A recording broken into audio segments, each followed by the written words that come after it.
thought I would show you a mid-season here on the nursery. Hello, I'm Rosie Hardy. This is Rosie Hardy Gardening. If you enjoy our videos, please do subscribe to the channel. Now I'm down in our sales area, and as you come up through from the car park, you will see this riot of colour. We've got some fabulous display benches which are put up. People can shop from these as well, but it just gives you ideas of what you could put together, colour coordinations and that sort of thing. So this one here is a beautiful bright reds and oranges and yellows, and it's really a feast for the eyes to see all of this colour and what you could actually put together. So there are sambucus in here, so you've got some beautiful purple foliage. Physocarpus has purple foliage here. Even this Lythrum has got purple foliage, and then the beautiful little Heliopsis as well.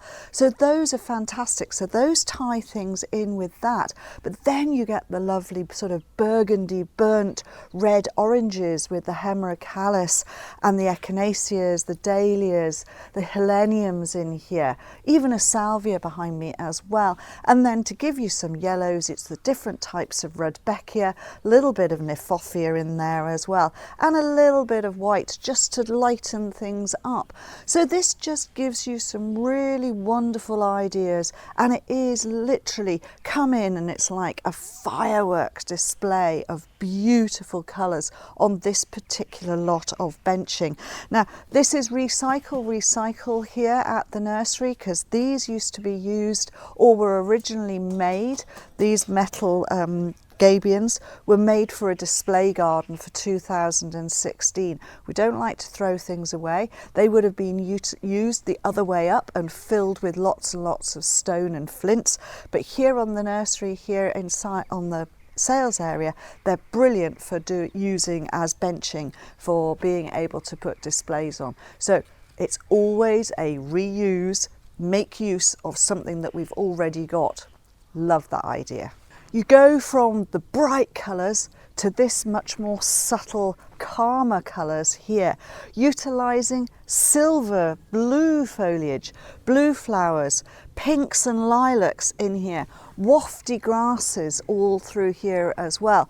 So on the nursery we tend to only sell plants that we produce, plus a little bit of compost, and we do have some local metalwork from a gentleman who makes them all himself. So in this display you've got these beautiful silver swallows, and it just looks fantastic in with all of this. And again, we're using these gabions for everything.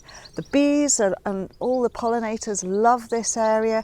We've got all sorts of different things in here. We've got the beautiful thistles here, which are your blue, two different forms. These are eryngiums, and then you've got some festuca, you've got salvias, you've got agastache in the back here, the spires of Veronicastrum bistorta, and then these beautiful Molinia here, creating that waftiness in the height there. And you know, it just all fits together. Even a little bit of soapwort here, Saponaria, and just a completely different change, but it just gives people an idea of what colours you can put together and how colours match, and how foliage offsets the colours as well. So that's part of what we're trying to do, is encourage people to try different colours, get different themes in their garden, or just put some plants together that they've not thought about before. Also here within the sales area we have different benches for different situations, but the initial ones that we do are total colour benches, and to depict those we have these posts with different tops so you know which colours you've got. So you have got the purples and lilacs, the pinks, blue, white, yellow, orange and red, all going up here, and you will look at the plants along here and they will be in tones of that colour, and this just gives people some help.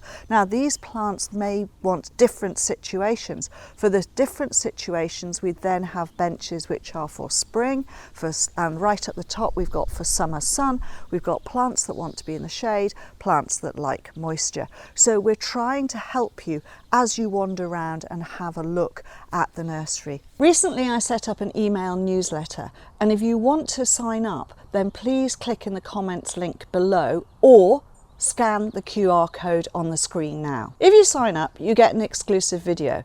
This is a video of me explaining colour combinations and plant combinations in real gardens. Let's take a little look in the propagation house.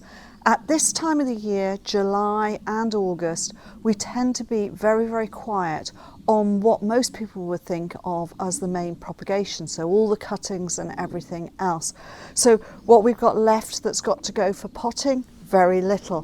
What we've still got on the spray mist benches here, again, very, very few plant material. This mist bench has been turned off completely.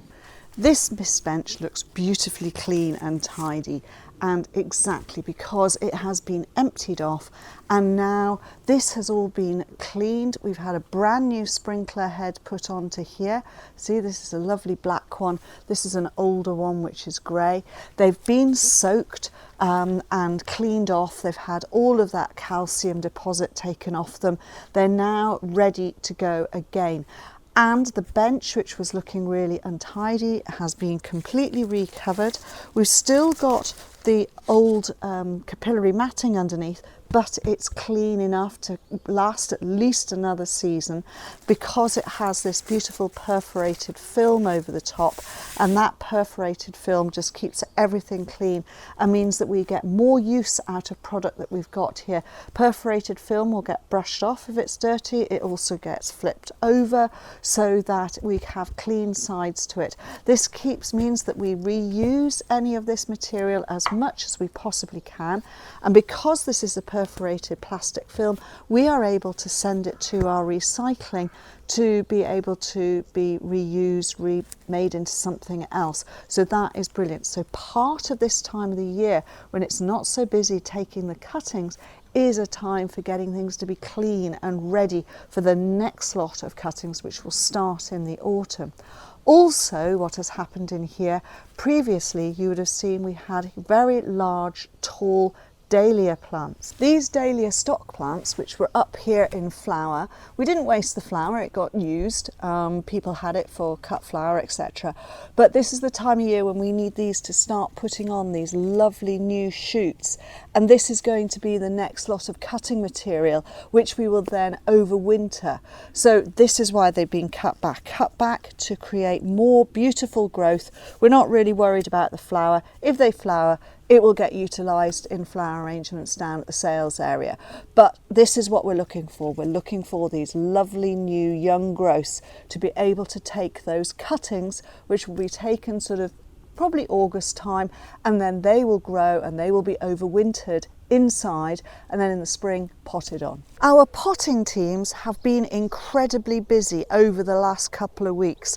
Starting from the bottom here, this whole bed was empty. They've started potting up. All of this stuff about 2 weeks ago is now rooted down.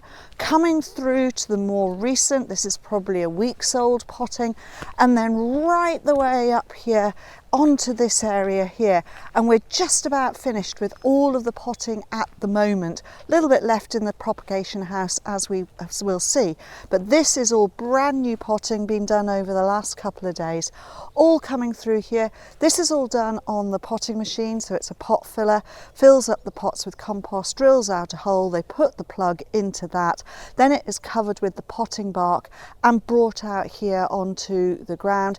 Then it gets the overhead irrigation on it, because although we have had a little bit of rain, we're still not getting enough rain for all of the plants to survive with the heat that we have had.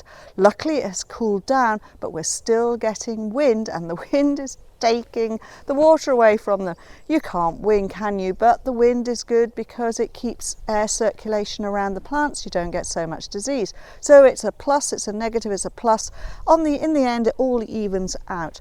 But they do need to have a bit of irrigation through the summer months. So these will be ready for sale probably within about 4 to 5 weeks. If the temperatures stay as they are, they will look fantastic. This is probably just the catch up of the numbers that we have required. So some of these are small batches, sometimes they're only a tray of something, 12 or something, sometimes 2. So they will just be the catch up of the numbers that they've required in the propagation. That is the end of this year's cycle. We're on to next year's cycle of propagation now. They've had new numbers, they're ready to start and get those propagation numbers up, and we will then be potting all the way through new plug stuff right the way through to about September, October outside, and then we have a gap and we start doing all the splitting and taking all the large pots, splitting them up and doing those, and so then the cycle keeps on going. Here in the propagation stock area, a lot of propagation that you don't see is carried out. So underneath all of these trays are lots and lots of pots, and these are all what I call summer deciduous plants. So these are all the spring flowering things, the Iphians that are tiny little bulbs. They have been grown in big trays, blue trays, and those have been tipped out, they've been separated out. The good sized bulbs have been put into pots for sale plants for next year. The ones which will then grow on are put back into the blue trays to grow on to be the stock for the following year. The reason for the tray sitting on the top here is that not only do we have 4-legged fluffy things that come in and like the bulbs, we also have 2-legged feather creatures that walk in, because we have to have the tunnels open and walk in, and they want to get at whatever is in here. So this is to stop that, and it really does work. Putting the empty trays on top like that, it stops them going through. So here you have the pots that will be the ones which are going to be growing on for sale, and here are the blue crates which are full of the smaller bulbs which will mature and be next year's splits to make the following lot of sales plants. These are all Iphian. There are lots of other things being split, like anemones, the spring anemones, etc. If you want to watch another video of mine, YouTube thinks this one is perfect for you.